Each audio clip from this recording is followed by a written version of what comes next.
What is going on, guys? So I've been loving going to TJ Maxx and the discount stores and finding a lot of the English laundry variations that they have in there. So far I have Armor from a few months ago, London, and today I end up picking up Tahitian waters. I thought that the presentation on this one was pretty cool. It kind of had like a sort of a really full silver look to it. When you get up close, you can actually see through the bottle, which I kind of didn't like. I like the fact that I thought it was like a solid sort of silver color going on for it. Just made it seem a little bit more full and made it seem a little bit more luxurious a little bit. When I picked this up, I noticed that the cap was a little loose, so that was unfortunate. Sometimes at those TJ Maxx stores, a lot of customers get real handsy with a lot of the fragrances. So they'll be come out of the box, so they come to the store unboxed, they get scuffed up, they get scratched, the caps be missing, caps may be broken. This one snaps into place and it does hold pretty well, so I can pick it up by the lid if I want, but it is a little loose right around the atomizer. Right up top you get that English laundry logo, and you get the Tahitian waters design on the front in like a royal blue. Right against that silver, there's a 3.4 ounce parfum. Now, as you can see, the atomizer head or neck is just a little loose.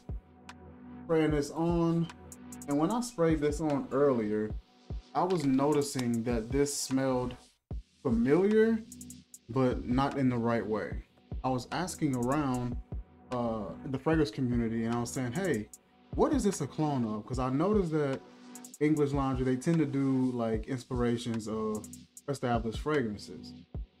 This one right here is like a Sauvage and a Ventus splice, or Sauvage and EDG like splice. Really fresh, but just no lasting power. This one is like a Ventus.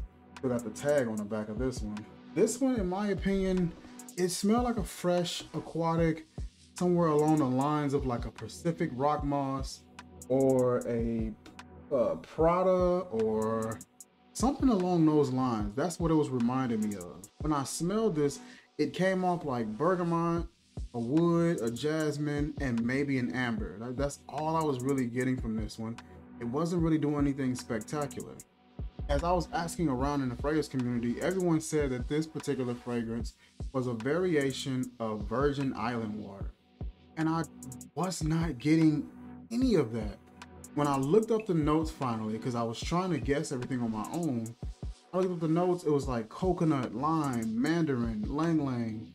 There was, I believe there was jasmine. It just had things in it to me that I wasn't catching. It had brown sugar. I wasn't getting none of that. Now, my boy Keith over at the Fragrant Life, I'm gonna drop his link to his channel. Check him out. Excellent content. Has tons of fragrance. He's well versed with fragrance knowledge. Gives out good recommendations.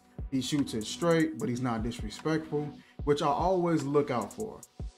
Side note, if you see a reviewer and they're reviewing a fragrance and they don't like the fragrance or they don't care for it, that's cool. And they may say, hey, this isn't for me. But if you see a reviewer and they're trashing a fragrance, beware of stuff like that. There's ways where you can state, hey, this isn't for me, or this isn't my cup of tea. I'm not liking what this one is doing, without having to trash a fragrance or become disrespectful about it.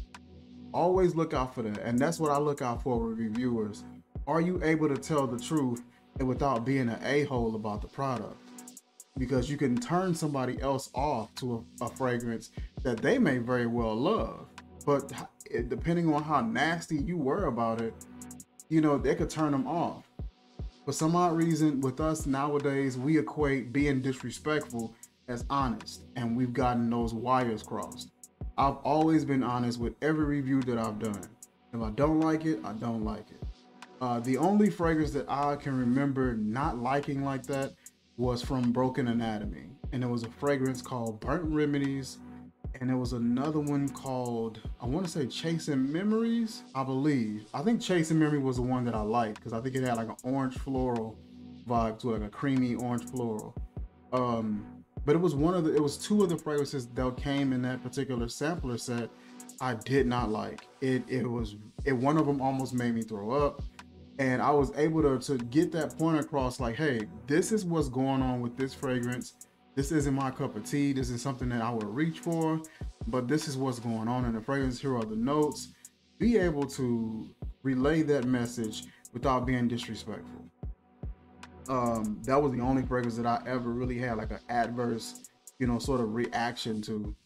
But other than that, let me get off my, my rant. So I ended up looking up a variation of Virgin Island water that I had from Alt Fragrance. This one, when I smell it, just out of the atomizer, I'm getting like a roasted or a toasted coconut sweetness. There's a little bit of a tanginess existing in there. Try it on hand.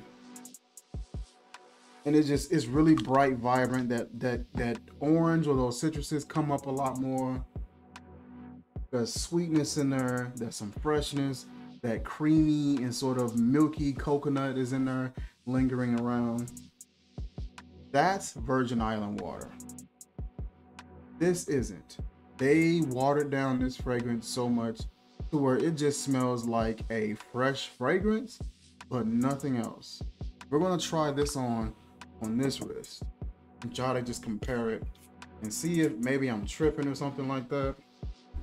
And this is not there. That is not it. This smells good. It doesn't stink. There's no sweetness. There's no coconut, barely any lime, no mandarin orange. Oh, this is so good. That coconut is just nice and just oily and creamy and milky. This doesn't have that. When I look at the notes, I'm like, oh, it got coconut, lime, mandarin. No, it don't have any of that. I wish it had some brown sugar. I wish it had some of that. I would have loved that. Virgin Island water in the summertime. But me getting this fragrance reminded me that I still had this one. So I'm gonna probably wear this one some more because I forgot about that. Just forgot about it. Forgot I had it. Forgot that that particular fragrance is really good. King's Caribbean Casino from Sensual Obsessions has this. It's a combination of this, Baccarat Rouge, as well as Aventus. And it's beautiful. Just a beautiful mix. And this one will definitely get worn more.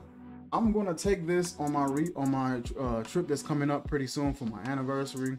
I'm gonna take this and just rock it and just see, how it develops on me and just give it a little bit more time.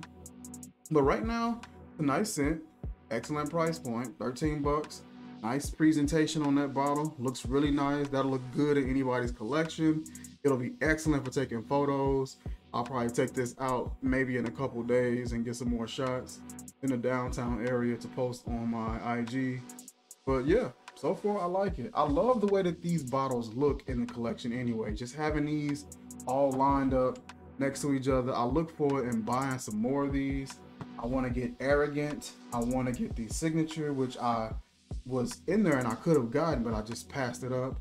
Riviera, I want to grab that one. Just want to get all of them because I really love the bottle and the price point is just a no-brainer. But that is it for this video, you guys. That's one of my TJ Maxx finds, and I will catch you guys in the next video. Like, comment, share, subscribe, and I will catch you guys soon. Peace.